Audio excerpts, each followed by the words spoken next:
네, 6월의 마지막 날. 매주 목요일에 여러분을 찾아뵙던 성민종합정치가 화요일로 날짜를 옮겼습니다. 요일을 두 분 소개해드리겠습니다. 성한용 한길의 선임기자, 허민 문화일보 전임기자 나오셨습니다. 어서 오십시오. 네, 안녕하세요. 예. 뒤에 배경도 좀 보라색으로 바뀌었는데 어떻습니까? 네, 아주 밝고 좋습니다. 안정적입니다. 예. 예전에 라디오 진행할 때는 항상 배경이 보라색이었죠. 그랬었죠. 예. 이제 보라색, 파란색과 붉은색을 섞으면 보라색이 나오죠. 보라색 배경으로 주영진의 뉴스 브리핑 성민종합정치 시작해 보도록 하겠습니다. 먼저 오늘 국무회의에서 이재명 대통령, 김민석 국무총리를 향해서 다시 한번 지난 1년 이재명 정부의 성과가 있었다면 그 모든 것 가장 성과, 공로가 큰 사람은 바로 김민석 국무총리다라고 다시 한번 추켜 세웠습니다. 이제 조만간 뭐 특별한 사정이 없으면 총리가 교체되게 될 것 같은데 우리 김민석 총리님 그동안 고생 많으셨어요. 정말로 크게 국정에 도움이 됐고 전체적인 지휘를 너무 잘해 주셨어요. 우리 총리님 역할이 가장 컸다고 생각합니다. 1년 내 이틀이 부족하다 그랬나요? 네.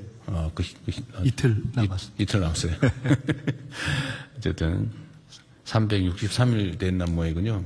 363일간 고생 많으셨습니다. 우리 고생하신 총리님한테 박수 한번 드릴까요?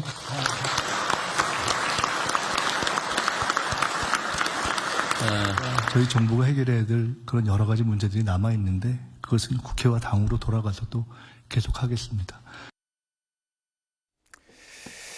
예, 김민석 국무총리가 그런 이야기도 했습니다. 지난 1년 동안 가만히 봤더니 국무위원들끼리 회식도 한번 못했다라고 이야기를 했었는데 어떻습니까? 이재명 대통령이 김민석 국무총리 오늘 오전에 민주당이 주도를 해서 한석수 국무총리 후보자에 대한 그 청문 경과 보고서를 단독으로 채택을 했기 때문에 이제 아마 오늘 오후 본회의에서 임명 동의안이 통과가 된다면 이제 김민석 국무총리 임기를 다하게 되는 건데요. 이재명 대통령이 그냥 인사치레라고 보기에는 김민석 총리를 이렇게 칭찬하는 발언을 최근 들어 좀 자주 한 것 아닙니까? 네, 자주 했죠. 예. 그 연장이라고 봐야 되고요. 그런데 이게 일종의 이제 그동안 1년 동안 국무총리하면서 수고하셨다는 이제 덕담 네. 정도로 해석할 수도 있습니다. 근데 이렇게 한번 반대로 생각을 해보시죠. 네. 이렇게 대통령이 이 정도 했으면 뭐 엄청나게 지원을 해주는 것이다. 이렇게 해석을 할 수도 있는데 그렇죠. 얼마나 효과가 있을지는 좀 의문입니다. 예. 이제 과거하고 그게 참 많이 달라졌잖아요. 대통령이 검사 보안 수사권은 예외적으로 좀 주는 게 좋겠다 했는데 지금 그것도 관철이 안 되고 있는 상황이기 때문에 잘 모르겠어요. 아직은 8월 17일까지 민주당 당원대회가 시간이 많이 남았기 때문에 여전히 지금 당원들은 뭐 누구를 다음 대표로 하는 게 좋겠는가 이런 토론을 벌이고 있는 걸로 알고 있습니다. 예.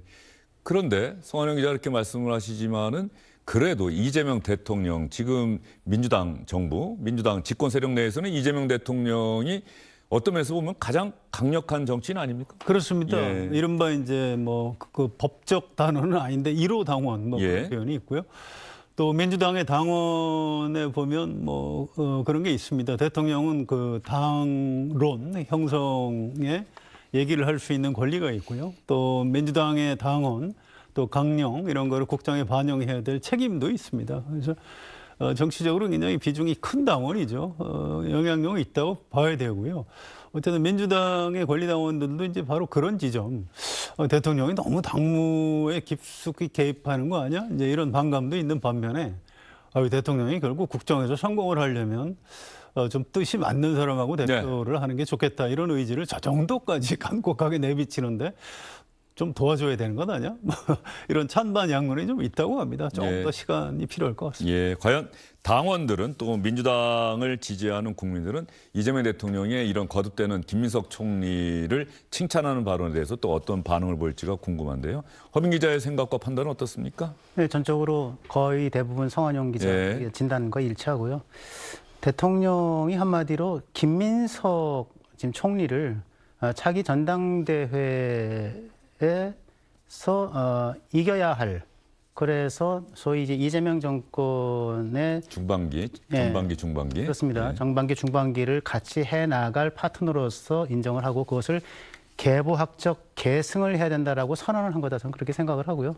대통령의 생각 머릿속에는 지금 두 가지가 늘 자리하고 있는 것 같습니다. 첫 번째는 국정에 말하자면 이제 활성화, 네. 국정 지지율의 회복이죠. 지지율로 얘기하면. 두 번째는 이제 전당대회인데 전당대회는 뭐 이 정청래 전 대표도 마찬가지지만 이재명 대통령 역시 양쪽 모두 이번 전당대회 싸움에서 만약에 지게 되면 우리 쪽이라 그래야 되나? 뭐 나랑 뜻을 더 같이 하는 사람들이 절멸될 수도 있다라고 하는 걱정을 좀 하고 있는 것 같습니다. 그래서 저는 저렇게 조금 노골적이다시피 하게 보일 정도로 말씀을 한다고 보는데 어쨌든 저는 저런 모습들이 여든 야든 대통령의 당무 개입 논란을 불러일으킬 소지가 크다. 이렇게 판단하고 있습니다. 네, 당무 개입 논란. 뭐 이재명 대통령이 그걸 모르는 바 아닐 텐데 그럼에도 불구하고 계속해서 저런 이야기를 하는 것은 어쨌든 간에 다음 민주당의 당대표, 다음 민주당의 리더십이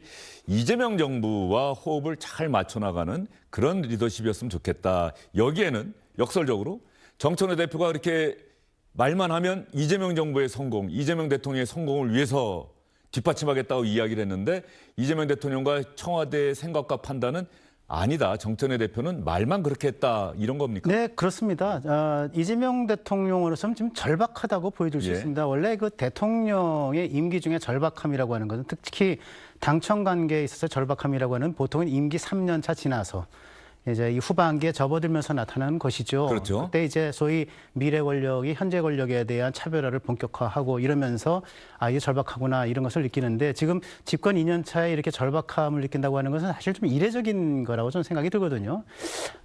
그 절박함을 표현한 것이 지난 유럽 순방 때 대통령께서 어디에 글을 인터뷰 중에 그런 얘기를 했었죠. 네, 우리나라 대통령서의 비극사가 있는데 네. 나도 잘못하면 감옥에 가고 또 탄핵될 수도 있겠다. 그리고 그 즈음에 또 정청래 당 대표가 이 국민은 정권은 짧고 국민은 영원하다. 뭐 이런 식으로 정권은 짧다라고 한 얘기를 그때 이미 저는 그 절박함이라고 하는 것이 완전 표면화됐고 그 이후로 지금 전당대회는 정말 우리가 단디 포기할 수 없는 하나의 절박한 과제로 있다라고 하는 것을 지금 명확하게 보여주고 있는 거 아닌가 그런 생각을 근데 합니다. 이런 면도 있어요. 이재명 대통령은 사실은 현실주의자입니다. 네. 나의 뜻은 이것이다 이렇게 얘기는 하지만 그걸 또 막 이렇게 무리하게 관철시키지 않는 특징이 좀 있어요. 1년 전에 8월 달에 민주당 대표 할 때 의원들 중에 거의 뭐 제 기억에 한 80~90% 정도는 박찬대 의원 네. 을 지원했거든요. 뭐 이재명 대통령이 박찬대 전 원내대표를 뭐 얼마나 좋아하는지 잘 알기 때문에 그런데 뚜껑 열어보니까 뭐 정청래 대표가 한 7대3, 6대4 이렇게 예. 굉장히 많이 이겼거든요. 그걸 또 받아들이고 또 지난 1년 동안 정청래 대표하고 호흡을 잘 맞춰서 한 겁니다. 그런데 올 8월 당원대회를 앞두고 나는 이왕이면 이쪽이 좀 더 낫겠다 이렇게 의사 표현을 하고 있는 것뿐이지. 지금 뭐 여론조사 같은 걸 보면 뭐 민주당 지지층에서는 김민석, 정청래, 송영길 네. 현재는 이런 순서로 나오고 있는데 글쎄요 지금 뭐 지금 정도라면 굳이 대통령이 더 얘기 안 해도 김민석 총리가 대표가 될 것 같긴 한데 아무튼 본인 의사는 의사 표현대로 하고. 뭐 그다음에 또 대표 누가 되든 또 뭐 잘 맞춰서 하겠다. 지금 아마 이런 정도의 생각을 하고 있다. 그렇게 보는 게 좀 더 현실적인 것 같습니다. 여기서 두 분과 함께 또 얘기해 보고 싶은 게 갑자기 떠올랐는데 말이죠. 대통령의 국정 운영에 대한 지지라고 하는 것이 통상적으로 역대 87년 민주화 이후에 보면은 전반적으로 초반엔 높았다가 쭉 하락하지 않습니까? 물론 그 중에서는 때로는 그 지지율이 딱 이렇게 고정돼 있다가 약간 상승세를 보이기도 하지만 대부분 하락세를 보였는데 결정적으로 하락하는 건 임기 후반부로 가서인데 지금 이재명 대통령도 지난 1년 동안 보면 60%, 49%의 대선 득표율이었는데 때로는 65% 넘는 국정 지지율. 그래서 상당히 탄력을 받는 것 아니냐는 평가가 있었는데 지방선거 이후에 이 국정 지지율이 추락을 해서 이 부정평가가 더 높게 나오는 여론조사도 꽤 있지 않았습니까? 그렇습니다. 네. 이 부분에서 이 지점에서 이재명 대통령과 청와대 민주당이 이제 특히 이재명 대통령이 어떠한 생각을 갖고 앞으로 국정 운영을 해나가야 될까? 이게 누구 때문이야? 라기보다는 이게 나 자신이 다시 한번 돌아봐야겠다라고 이제 가는 게 정답이긴 할 텐데 어떻게 생각하세요? 지금 말씀하신 것이 정답이죠. 국정 지지율이 떨어지기 시작을 했으면 집권 2년 차에 저렇게 떨어지는 것도 조금 의외인데 했으면 일단은 자기가 뭐가 부족한지 뭐가 반성해야 될 건지 이런 지점을 좀 돌아봐야 될 것이 정상이죠. 그런데 대통령이 지난번에 기억하시겠지만 유럽 순방 마치고 돌아와서 기자회견을 했던 거예요. 순방성과 기자회견? 예, 브리핑을 하면서 그 얘기를 했습니다. 국정 기조는 바뀐 게 없다. 예, 그런데 지지율은 계속 떨어지고 있다. 그건 누구를 얘기하는 거겠습니까? 결국은 그 책임이 당에 있다는 것을 얘기하는 것이고 또 당을 이끄는 정청래 지도부에 책임이 있다는 것을 얘기하는 것이죠. 실제로 아까 성 기자 얘기했지만은 대통령이 하고자 마음속으로 원했던 내용들이 많이 있습니다. 당대표에 박찬대 의원을 밀었지만은 그러나 정청래가 됐고요. 그리고 뭐 비슷하게 또 이번에도 뭐 경기도지사 한준호 의원의 마음이 가 있었지만 추미애 지사가 당선이 됐고 당 내부 경선에 당선이 됐고 이런 식으로 그러니까 대통령이 집권 1년밖에 안 됐는데 원하는 것들을 이루지 못했어. 너무 많이 이루지 못했어요. 네. 그러다 보니까 이번에 정말 정작 중요한 8월 전당대회에서 내가 뜻한 바 있는 마음속으로 좀 품고 있는 사람이 또 안 될 수도 있겠다라고 하는 굉장히 그 절박한 위기의식 같은 것들이 본인을 사로잡고 있는 거다 이런 생각이 드는 거고요. 그리고 더불어서 지금 국정 지지율의 추락, 그다음에 당 지지율이 또 국민의힘이 역전당하는 이런 모든 것들이 지금 민주당의 지도 체제에 있는 것 아닌가라는 진단을 내림으로써 당원들과 국민들에게 이런 것들을 좀 설파하고자 하는 그런 의도를 좀 갖고 얘기하고 있는 거다. 그렇게 생각이 듭니다. 예. 이런 게 있을 거예요. 그러니까 이 1주년 기자회견 때 이번 지방선거 결과에 대한 평가를 했죠. 대통령. 이거 뭐 나에 대한 뭐 부정적인 뭐 일종의 민심의 경고다. 민심의 경고라고 받아들였습니다. 그게 더 본질적인 거고요. 지금 지지율은 가만히 생각해 보면 뭐 이렇게 보시면 돼요. 지난 1년 동안 60%대 그게 정상일까요? 아니면 지금 정도가 정상일까요? 저는 지금 정도가 더 정상이라고 보고요. 작년에 1년 동안, 지난 1년 동안 지지율이 60% 후반까지도 올라가고 했던 거는 생각보다는 잘하네. 기대보다 참 잘한다. 기대보다 좀 하네. 또 한미 관계 뭐 잘하고 일본하고 관계 악화될지 알았는데 뭐 그렇지도 않고. 코스피 지수 막 상승하고. 지수 상승하고 뭐 생각보다는 잘하네. 이런 여론들이 모아지면서 지지율이 올라갔던 거고요. 그게 지방선거 과정에서 이제 다시 정상으로 돌아온 거라고 봅니다. 저는 앞으로도 이재명 대통령의 지지율, 국정평가죠. 이게 뭐 이렇게 막 올라갈 가능성은 그렇게 많지 않다고 봐요. 올라가는 거는 아주 조금씩, 지난 1년 동안 아주 조금씩 올라갔듯이, 올라갈 때는 그렇게 올라가는 거고, 떨어질 때는 이런 식으로 선거에서 지고 나면 푹 떨어지는 겁니다. 그래서 다시 이제 대통령하고 민주당에서는 다시 끌어올리려고 조금씩 이제 노력을 해야 되겠죠. 어쨌든 기본 태도 자체는 좀 이 현타라고 하죠. 이게 사실 우리 대선 때 득표율을 생각해 보니까 지난 1년 동안 받은 60몇 % 지지율은 굉장히 높은 것이었다. 이런 얘기들을 많이 하고 있습니다. 그래서 앞으로 조금 더 겸손한 자세로 할 것이다. 이렇게 예상합니다. 예, 알겠습니다. 이 집권 초반에는 어쨌든 민주당이 워낙 다수 의석을 갖고 있기 때문에 민주당이 뭐 이번에도 국무총리 후보자에 대한 뭐 청문 경과 보고서도 단독으로 채택하고 이게 다 가능한 상황이란 말이죠. 그런데 초반에 개혁을 위해서는 그런 것도 어쩔 수 없이 해야 될 때는 해야 된다라고 하는 게 있었지만 이제 1년이 넘어가면서부터 앞으로는 과연 국민의힘이라고 하는 제1야당을 지난 1년처럼 수의 힘으로 왜 국민의힘이 워낙 뭐라고 얘기를 해도 국민들조차 국민의힘의 목소리에 귀를 기울이지 않았던 게 또 사실이었으니까. 근데 앞으로는 이런 어떤 이 국회, 여의도에서의 민주당의 국회 운영도 좀 달라져야 되지 않을까. 함께 그런 것들을 조율해 나가는 청와대도 조금은 더 협치하는 모습, 조금 더 설득하는 모습, 뭐 이런 것들 좀 보여야 되지 않을까 하는 생각도 좀 드는데 그런데 지금 민주당도 사실은 또 그러기에는 또 바쁜 게 있잖아요. 뭐 하고 싶은 게.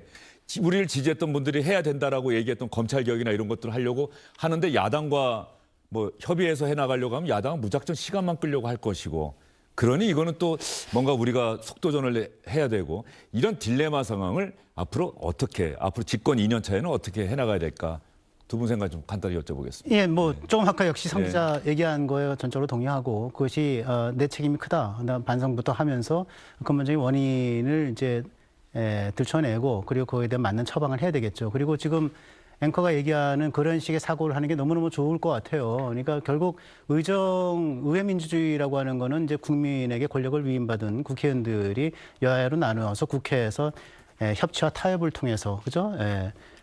그래서 이제 그 의정을 운영해 나가고 거기서 성과를 내고 이런 것이 이제 의회민주주의의 대의민주주의의 정신인 건데 어쨌든 지금까지는 다수의 횡포, 다수의 폭정, 뭐 다수결에 의존하는 저는 이건 하나의 아편 효과라고 생각을 하는데 아편을 맞기 전에는 굉장히 좀 두렵죠. 저게 야 혹시 뭐 저 문제 있는 거 아니야? 부작용이 큰 거 아니야? 그런데 한번 딱 아편을 맞기 시작하면은 야 너무 기분도 좋고 당장은 뭐 큰 문제도 없을 것 같고 몸도 뭐 가뿐해지는 거 힘도 나고. 저는 이 소위 그 옛날에 그 토크빌이 미국의 민주주의에서 얘기했던 다수의 폭정, 또 트라이니 오브 더 머저리티라고 하는 것이 처음에는 야 우리가 다수결을 가졌다고 해서 이렇게 함부로 우리가 폭주하고 뭐 독주하는 것이 굉장히 좀 문제가 될 수 있지 않을까 걱정을 했지만 막상 해보니까 너무 좋거든, 효율적이고 자기 마음대로 되는 것 같고 막 법안들 막 통과시켜주고 뭐 대통령도 거부권 행사 안 하니까 또 이런 식의 그 다수의 폭정이라고 하는 것이 저는 민주당 내부에 또는 여권 내부에 일종의 아편 효과를 만들고 있는 것 같다. 그런 생각이 들어서 그럼에도 불구하고 저 앵커가 얘기한 그러한 자성을 바탕으로 한 협치의 정신이 2년 차부터는 됐으면 좋겠다라고 생각을 하지만 저는 이미 그 아편 효과가 너무 크고 뭐 오늘도 보시면 아시지만은 한성숙 국무총리 인준 문제, 그다음에 또 상임위 위원장 문제 이런 것들에 대해서 지금 계속 고하겠다고 하는 다수당의 마음대로 하겠다고 하는 것을 비치고 있는 거 아니겠습니까? 그래서 저는 굉장히 바라보기 힘든 상황이 됐다. 지금. 바라보기 힘든 상황이 그렇게 됐다. 예. 저는 생각이 전혀 다른데요. 전혀 다르십니까? 예, 그렇지 않을 겁니다. 일단 국정을 책임지고 있는데 뭐 강경하게 하면 다 될 것 같아서 그게 뭐 일종의 중독이고 아편 국정 정책 가장 기본적으로 중요한 부분을 아편 중독으로 비유하시는 건 전 적절하지 않다고 생각하고요. 그다음에 이재명 대통령이 지난 1년 동안 정청래 민주당 대표가 굉장히 강경론자거든요. 야당하고 비타협적인 이런 노선으로 쭉 1년 동안 왔는데 결과가 이제 서울시장 선거 졌고 그다음에 국정 지지율은 지금 떨어지고 이러고 있는 겁니다. 그래서 이재명 대통령 본인이 정청래 대표보다는 김민석 총리가 낫겠다 이런 얘기를 하고 있는 겁니다. 그래서 좀 상당히 좀 변화가 있지 않을까 예상을. 예, 대표가 만약에 바뀐다면 그러한 것도 국회 운영도 좀 바뀌지 않겠는가. 다만 뭐 제가 이 말씀 여쭤본 것은 이제 국민들이 유권자들이 보고 있잖아요. 지난 지방선거 때도 표심이 드러났는데 이게 집권 세력의 독주냐 독선이냐 아니면 야당의 국정 발목 잡기냐. 이건 상당히 냉정하게 항상 유권자들은 평가하고 판단하고 표심으로 표출하지 않는가 하는 생각이 좀 듭니다.